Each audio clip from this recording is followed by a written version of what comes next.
Hey everyone, दुआ करता हूँ सब खैरियत होगा।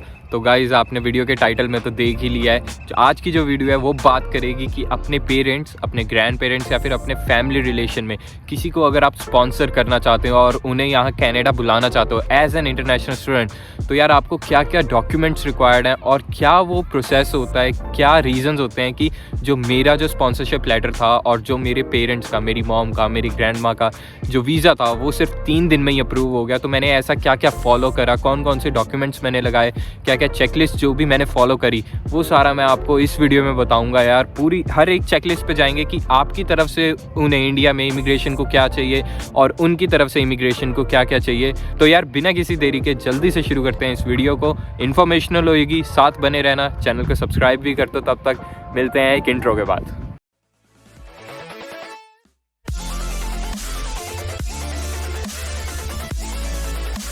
हाँ जी, तो दोस्तों चेकलिस्ट को हमारी शुरू करते हैं और शुरू करेंगे उन चीज़ों के साथ जो कि इमिग्रेशन को चाहिए आपसे, यानी कि एज एन इंटरनेशनल स्टूडेंट आपको क्या क्या चीज़ें प्रोवाइड करनी पड़ेंगी इमिग्रेशन को। तो सबसे पहले जो आता है और जो मोस्ट इंपॉर्टेंट होता है वो होता है यार एक इन्विटेशन लेटर। इन्विटेशन लेटर में क्या करोगे आप, उसमें एक बताओगे कि यार आप किसी को ना इंडिया से स्पॉन्सर करना चाहते हो। और इन्विटेशन लेटर में लिखने के majority of the times 2 he reason होते हैं। पहला होता है convocation, which was in my case, and दूसरा होता है कि यार होम सिकनेस है, आपसे यहाँ कनाडा में अकेले नहीं रहा जा रहा, तो आप किसी को स्पॉन्सर कर रहे हो कि वो आपके पास आए, आपके साथ रहे, ताकि उनका वीज़ा जल्दी लग जाए। मेजॉरिटी ऑफ द टाइम्स यही रीजंस होते हैं यार। कुछ केसेस में कुछ और रीजंस होते हैं, we not gonna discuss that. ये इन 2 को लेकर चलते हैं, मेरे केस को लेकर चलते हैं। तो जो इन्विटेशन लेटर होता है, अब स्क्रीन पे आपको एक मैं सैम्पल दिखा दूंगा जो कि मैंने लिखा था। और मेरे को ये कहाँ से मिला था यार, ये मेरे को मेरी यूनिवर्सिटी से ही मिल गया था। उनकी जो वेबसाइट होती है ना, उधर एक लाइक सैम्पल लेटर पड़ा हुआ था। हर यूनिवर्सिटी, हर कॉलेज के उधर पड़ा हुआ ही होता है, तो आप अपनी यूनिवर्सिटी कॉलेज में चेक कर सकते हैं। अगर नहीं मिला तो यार ये सैम्पल है, मैं नीचे लिंक डिस्क्रिप्शन में भी डाल दूंगा एक गूगल ड्राइव के उस पर, ताकि आप इसे कॉपी कर सकते हैं। तो शुरू करते हैं। इन्विटेशन लेटर में जो आपकी तरफ से चाहिए वो होता है कि यार आप उस इन्विटेशन लेटर में सबसे पहले लिखोगे कि यार आप किसको बुलाना चाह रहे हो। जैसे इन दिस केस मैं अपनी ग्रैंड माँ को बुलाना चाहता था, तो उनका नाम, उनकी एज, उनका मोबाइल नंबर, उनका एड्रेस, उनकी पर्सनल इन्फॉर्मेशन मैंने वहाँ पे भरी। और जो सेकंड पैराग्राफ है तो वहाँ पे हमने शुरू करा कि यार क्या रीज़न है, कि मेरा जो रीज़न था वो था कॉन्वोकेशन का, ठीक है, वो कितने दिन के लिए यहाँ पे रहेंगे, मैंने वो भी उसमें मेंशन करा।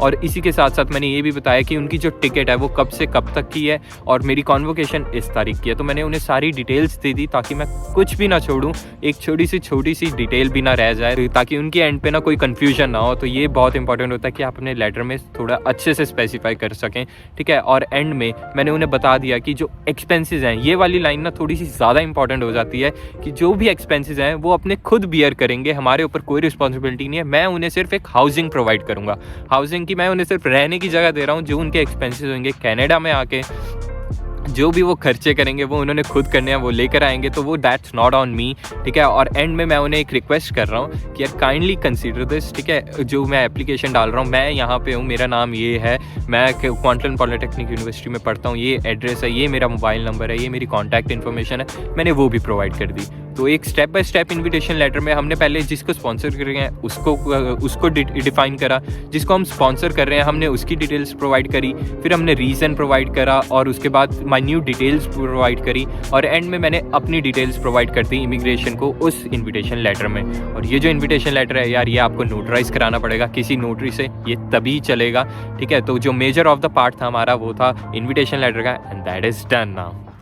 सो गाइज, अब मैं आपको एक थोड़ी सी और लिस्ट बताऊंगा जिसमें कि आपको थोड़ी सी चीज़ें प्रोवाइड करनी पड़ेंगी इमिग्रेशन को। और इन चीज़ों में आता है सबसे पहले तो यार आपका पासपोर्ट की कॉपी और आपका स्टडी परमिट की कॉपी।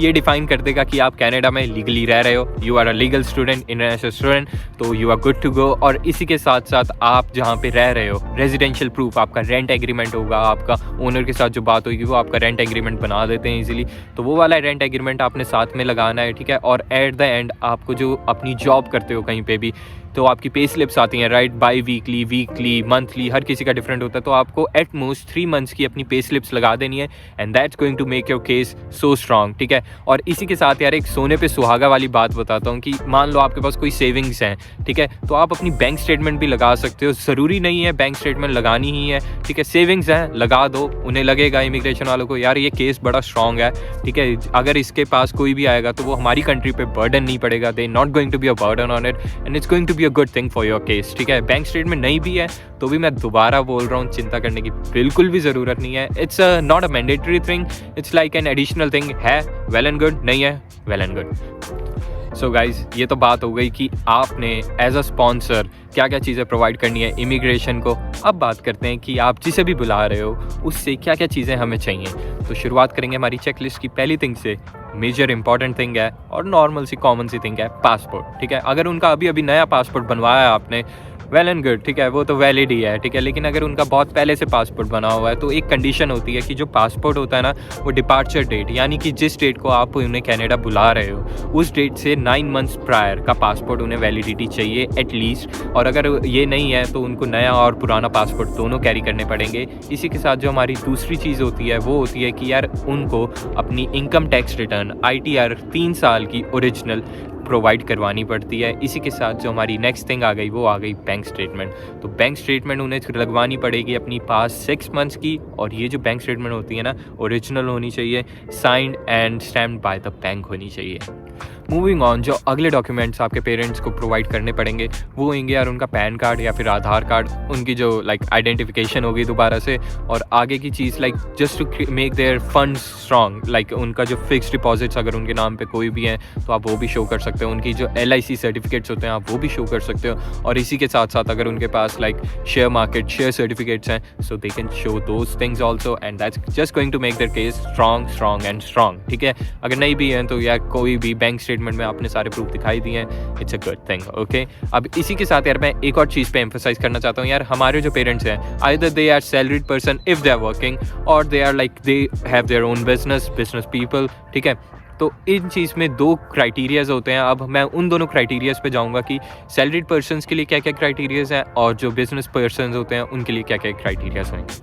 हाँ जी, तो दोस्तों अगर आपके पेरेंट्स बिजनेस पर्सन है तो उनसे इमिग्रेशन को क्या क्या चाहिए। तो सबसे पहले तो उन्हें चाहिए होगा आपके पेरेंट्स की कंपनी का प्रूफ ऑफ रजिस्ट्रेशन, ठीक है, कंपनी रजिस्ट्रेशन, और अगर वो पार्टनर है तो उनका जो पार्टनरशिप प्रूफ होगा वो चाहिए होगा। इसी के साथ साथ उन्हें कंपनी की पास्ट 3 ईयर्स की बैलेंस शीट चाहिए होगी, और जो तीसरी थिंग आ जाती है वो सेम एज लास्ट 6 मंथ्स की उन्हें बैंक स्टेटमेंट चाहिए होगी, signed and stamped duly by the bank. और आखिर में उनसे सिर्फ उन्हें चाहिए होगा एक 3 ईयर्स का उनका ITR, जो कि यार जो अभी स्टेप्स मैंने आपको बताया, लिस्ट बताई, सिमिलर है। अब लेकिन अगर आपके पेरेंट्स जो हैं वो सैलरीड पर्सन है, कहीं पे काम करते हैं, तो उनके लिए बहुत ईजी होता था, उनको सिर्फ 2 ही चीज़ें चाहिए। पहली चीज़ उन्हें चाहिए, जैसे कि आपने इमिग्रेशन को प्रोवाइड करा था ना अपना पास्ट 3 मंथ्स की पे स्लिप्स, उन्हें भी सेम ऐसे ही करना है, पास्ट 3 मंथ्स की अपनी सैलरी स्लिप्स उन्हें प्रोवाइड करनी है। और एक जहाँ पे भी काम करते हैं उस एम्प्लॉयर से एक लीव सर्टिफिकेट और एक NOC। अब ये NOC क्या है? NOC होता है नो ऑब्जेक्शन सर्टिफिकेट, जिससे कि एम्प्लॉयर को कोई भी ऑब्जेक्शन नहीं है कि वो आपके पेरेंट को एक लीव दे रहे हैं उस पर्टिकुलर टाइम पीरियड के लिए, जितने टाइम पीरियड के लिए आपने उन्हें स्पॉन्सर करा है कनाडा में। So guys, they you have it, मैंने आपको पूरी लिस्ट बता दी, और अगर आप इस लिस्ट को फॉलो करोगे ना और ये सारे डॉक्यूमेंट्स आपके ऑर्डर में होंगे तो आपका वीज़ा भी ना जल्दी से जल्दी अप्रूव हो जाएगा, चिंता करने की बिल्कुल भी ज़रूरत नहीं होगी। लेकिन अब मैंने आपको ये तो बता दिया कि क्या क्या स्टेप्स लेने हैं, क्या क्या डॉक्यूमेंट्स प्रोवाइड करने हैं। अब मैंने कुछ ऑब्जर्व भी करा है, मेरे दोस्तों के साथ केसेस हुए हैं, मेरे नोन में केसेस हुए हैं, ऑनलाइन भी मैंने केसेस पढ़े हैं कि यार कुछ चीज़ें आपको नहीं करनी है जिससे कि वीज़ा रिजेक्शन होता है स्पॉन्सर करते टाइम। और ये क्या क्या चीज़ें हैं अब हम इन्हें भी डिस्कस कर लेते हैं जल्दी। तो शुरुआत करते हैं हमारे पहले रीज़न से।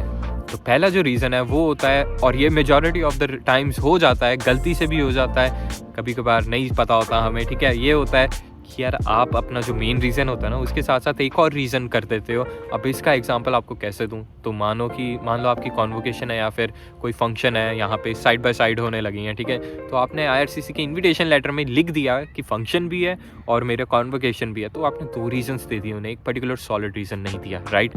तो इसकी वजह से आपका जो वीज़ा एप्लीकेशन है वो रिजेक्ट हो जाता है, और होता भी है बहुत केसेस में, मेरे साथ हुआ है 2 बार 3 बार रिफ्यूज़ल्स आई हैं, मेरे आए नोन में देखा है मैंने, ठीक है। और इसी के साथ एक जो दूसरा रीज़न हो सकता है वो होता है कि यार मान लो आप 2 ब्रदर सिस्टर्स हो, ठीक है, आप दोनों ही यहीं पे हो, और फिर आप चाहते हो कि आप होम सिक हो रहे हैं, अपने पेरेंट्स को भी बुला लिया जाए, ठीक है। तो इस केस में आपने क्या करते हो, आप सारा स्टेप फॉलो करते हो, सारी लिस्ट ऑफ डॉक्यूमेंट्स प्रॉपर होती हैं, बट IRCC फिर भी आपका वीज़ा रिजेक्ट कर देता है। वाई वो करता है इस बेसिस पे कि यार आप दोनों यहाँ पे हो, आप पेरेंट्स को भी यहाँ बुला लोगे, so they have no reason to just leave the country, right, because their children are here. तो इस बेसिस पे वो रिजेक्ट कर देते हैं कि आप कंट्री नहीं छोड़ के जाओगे, अपनी कंट्री इंडिया वापस ही नहीं जाओगे, जिस भी कंट्री से आप आ रहे हो, तो हम आपको वीज़ा क्यों दें, they are insecure about that. तो ये कुछ रीज़न्स होते हैं जिसका आपको ध्यान रखना पड़ता है, ठीक है। इन चीज़ों को अवॉइड करो जितना ज़्यादा कर सकते हो, and that will be so good for you. और जो भी लिस्ट मैंने आपको प्रोवाइड करा है ना, वो डिस्क्रिप्शन में भी आपको मिल जाएगा, एक गूगल ड्राइव में मैं सेव कर दूंगा, तो आप उसे वहाँ पे जाके फॉलो अप कर सकते हो, ठीक है। अब इस वीडियो में यही था, और आई होप जब भी आप किसी स्पॉन्सर का वीज़ा लगाओ तो वो लग जाएगा जल्दी से जल्दी। बस स्टेप्स फॉलो करते रहना, डॉक्यूमेंट्स पूरे रखना, and it's going to be really easy for you guys, ठीक है। तो अगले हफ्ते मिलेंगे एक नए व्लॉग के साथ, एक नई इन्फॉर्मेशनल वीडियो के साथ, depends on the week. So till then, take care, stay safe, it's AD signing of.